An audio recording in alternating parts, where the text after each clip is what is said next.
waktu Al-Qadar. Ya, waktu malam Al-Qadar.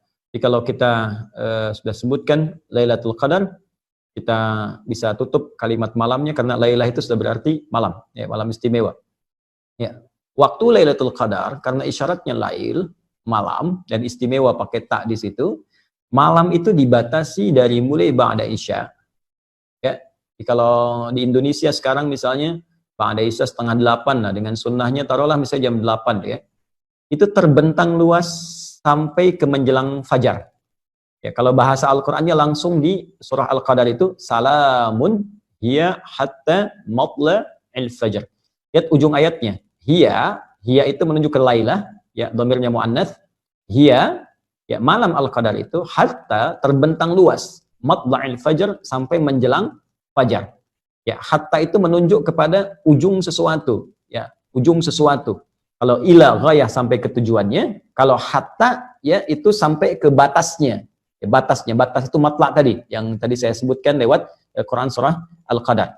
Kalau saya katakan begini misalnya, ana sausafir min Jakarta ila Eropa hatta Amerika. Saya akan pergi nih ya dari Jakarta ke Eropa sampai ke Amerika. Ya, artinya kan batasnya di Amerika kan? Ya, kalau saya katakan ila misalnya, ila itu sampai ke tempatnya, ke tujuannya. Ya misalnya ke New York misalnya kan, sampai ke New Yorknya itu menggunakan ila, pas tempatnya. Tapi kalau kita gunakan hatta sampai di batasnya. Nah, apa batas dari fajar itu, matla'il fajar, itu ada yang menyebutkan sahar, waktu singkat menjelang fajar. Ya, sekitar 15 sampai 25 menitan lah sebelum fajar. Jadi kalau di Indonesia fajarnya sekarang jam 4 misalnya lewat 33, ya maka kurang lebih jam 4.15 lah ya. 4.15 itu sudah sahar. Ya, sahar. Jamaknya disebut ashar. Ya, ashar ini disebut oleh Al-Qur'an sebagai waktu terbaik untuk istighfar. Yaitu ada di Quran surah ke-51 ayat ke-18. Ya, wabil ashari hum yastaghfirun. Ada orang-orang yang mereka itu biasa istighfar di waktu sahar. Nah, orang yang biasa istighfar, minta ampunan kepada Allah di waktu sahar, itu nanti akan dikumpulkan dengan 4 golongan utama yang disebutkan di Quran surah Ali Imran, surah ketiga, ayat ke-17. Ya, paling kiri sebelah atas di mushaf. As-sabirina, was-sadiqina, wal-qanitina, wal-munfiqina, wal-mustaghfirina bil ashar. Ya, as-sabirina orang-orang sabar, as-sadiqina orang-orang jujur, wal-munfiqina dan orang-orang yang sering infak. Ya, wal-qanitin sebelumnya orang-orang yang khusyuk dalam salat itu akan sesurga dengan orang-orang yang sering istighfar di waktu sahar. Jadi ada yang membatasi matla' itu awal mula akan muncul fajar, jadi berakhirnya waktu sahar. Ya, sahar 15 menit, 20 menit sebelum waktu tibanya fajar. Ya, kemudian dibentangkan ke belakang lail dari ba'da isya. Jadi sebetulnya luas. Ya, dari jam 8 ke atas lah sampai terus kalau waktu Indonesia 4/4. Itu luas. Tapi kalau Anda ingin mengambil esensi yang paling bagus, saat-saat mustajab itu memang tengah malam. Ya, di atas jam 2, kan? Ada jam 1, jam 2, jam 3, itu yang mustajab. Itu yang disebutkan di hadis Nabi, qudsi hadisnya. Dan golongan pertama yang menerima dari Nabi itu 30 orang, sahabat utama. Hampir semua sahabat utama, Abu Bakar As-Siddiq, Umar bin Khattab, Utsman bin Affan, Ali bin Abi Thalib, radhiyallahu alaihim jami'an, itu meriwayatkan hadis ini. Ya, sampai-sampai ada kalimat yang sangat indah gitu. Allah menyampaikan kepada hamba-hambanya, siapa yang meminta, aku akan kabulkan. Ya, siapa memohon, aku berikan. Wa man istaghfara li ghafartulah. Siapa yang minta ampun, aku ampuni. Itu yang dikejar. Karena itu Nabi SAW, para sahabat, radhiyallahu alaihim, orang-orang saleh zaman-zaman dulu sampai ke sekarang itu menghidupkan malamnya, khususnya untuk mengejar puncak-puncaknya. Ya, di puncaknya lagi dikejar. Jadi dari ba'da isya itu mereka terus baca Quran, ada yang sholat, nggak berhenti tuh rata-rata. Nah, ada sebagian orang-orang termasuk di masa sekarang, ya kita pada umumnya itu mengejar puncaknya saja. Di umumnya kan ba'da isya, tarawih, istirahat kan, bangun lagi malamnya. Ya, orang dulu itu banyak istirahat di siangnya, sehingga malamnya bisa hidup sampai dengan ke ujungnya. Jadi kalau kita katakan kembali ke Al-Quran, ditanya, Ustadz, kapan waktu Al-Qadar itu, malam Al-Qadar tepatnya, kembalikan pada keterangan Al-Quran, terbentang dari malam itu, ya ma ba'dal isya, dari setelah isya itu sampai ke menjelang fajar. Jadi kalau Anda ingin mendapat kesempatan luas, dapat malam Al-Qadar, cara paling gampang adalah jangan tinggalkan malamnya. Ya, khususnya di 10 malam terakhir itu, usahakan tuh ada yang bangun aja. Ya, entah itu jam 10-nya, jam 12-nya, entah jam 1-nya, jam 2-nya, di sela-sela itu Anda usahakan ibadah. Ya, khususnya di ujung-ujung akhir itu. Dari fase jam 2 ke jam 3 ke jam 4 sesuai dengan waktu subuhnya masing-masing. Di dalam 10 malam terakhir usahakan di setiap waktu ini Anda bangun, Anda ibadah di situ walaupun mungkin hanya 5 menit saja, 10 menit saja. Ya, sebagai harapan mendapatkan satu di malam itu. Bahkan ada rumus dari ulama yang lebih dahsyat lagi. Kalau memang sama sekali ya kita nggak ingin ketinggalan dapat malam Al-Qadar, ingin dapat waktu itu, maka gampangnya setiap malam Ramadan dari awal pertama sampai terakhir jangan ketinggalan. Karena malam terakhir 10 terakhir itu kan peluang besar. Tapi boleh jadi dia datang di awal Ramadan, pertengahan atau akhirnya. Karena itu bagi kita yang menyiapkan malam-malam terakhir, cara paling gampang kalau ingin dapat, jangan tinggalkan setiap malamnya, batas akhirnya setidaknya menjelang fajar, bisa 10 sampai 25 menit sebelum fajar. Ini waktunya, ya, terkait dengan, ya, Ustadz, apakah tanda malam Al-Qadar bisa diamati, gitu kan? Yes. Baik.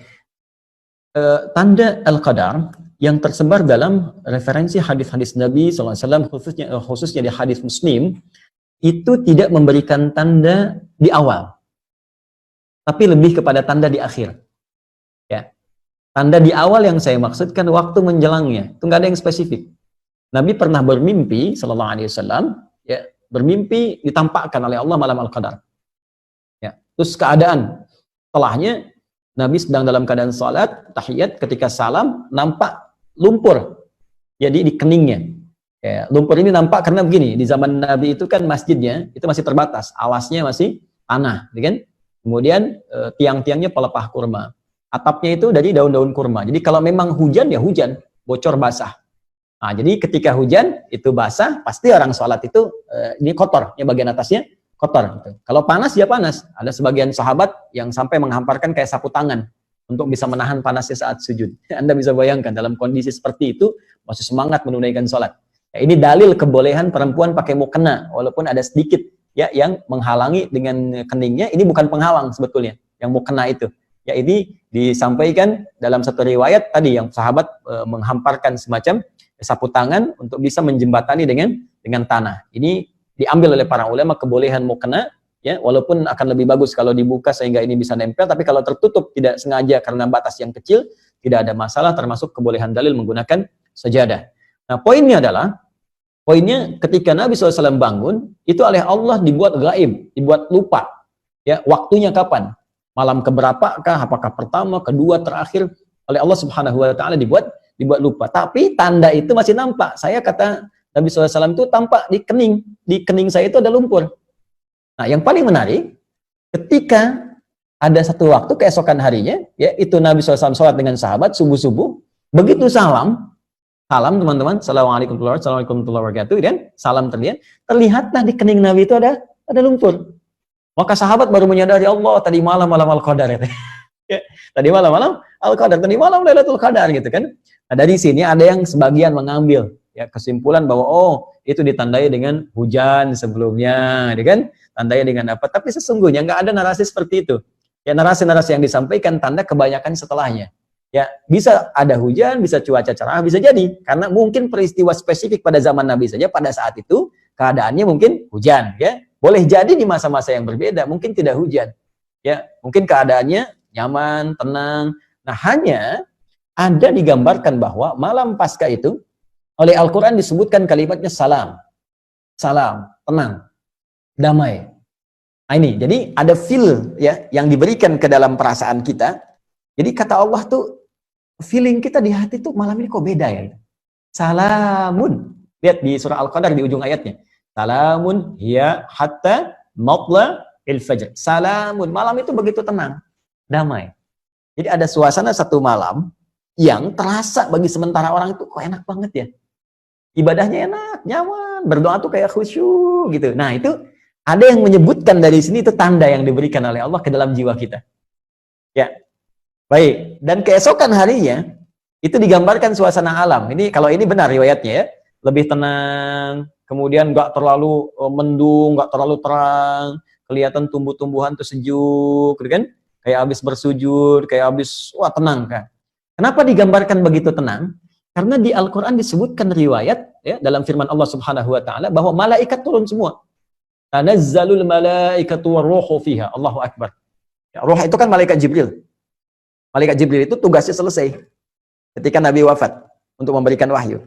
Tapi hanya 1 kali dalam setahun turun. Ya, dalam malam Al-Qadar. Tugasnya selesai, hanya setahun sekali turun di malam Al-Qadar. Tanazzalul malaikatu waruhu fiha. Di malaikat saking dahsyatnya malam Al-Qadar, semua malaikat turun. Termasuk Jibril. Ya, malaikat itu jamak dari kata malakun. Kalau malakun satu. Ya, mahadza basyara. Ya, in hadza illa malakun karim. Kata orang-orang sosialita yang kumpul di masa Nabi Yusuf, yang ini sih bukan manusia, ini malaikat yang nyamar jadi manusia. Satu orang malakun. Kalau banyak itu malaikat.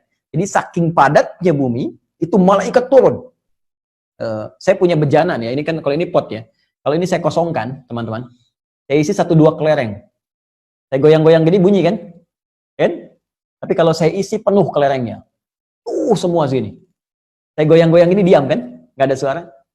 Nah, ini yang diisyaratkan oleh para ulama, saking turunnya banyak malaikat, padat keadaan bumi, sampai-sampai keadaan alam tuh begitu tenang. Berisik nggak ada, angin berisik tuh nggak ada, ya ribut-ribut nggak ada. Teduh, kenapa? Banyak malaikat yang turun. Nah, maka ada yang mengartikan, kalau Anda di malam Ramadan terasa ada ketenangan tersendiri, dan alam keadaan tenang, kayaknya sejuk, maka cepat bergegas untuk ibadah malamnya. Boleh jadi itu malam Al-Qadar. Besoknya nanti tandanya akan tampak alam yang sejuk, ya nggak terlalu terik, bulan nampak juga indah, matahari terbitnya juga kayak tenang gitu. Nah, itu feel-nya bisa berbeda satu dengan yang lainnya. Tapi kalau ingin dapat secara singkat, gampang. Setiap malam Ramadan, ya ibadah aja. Nanti salah satunya akan terasa kenikmatannya. Saya kira seperti itu, Mas Ridho. Allah Ta'ala alam bisawab.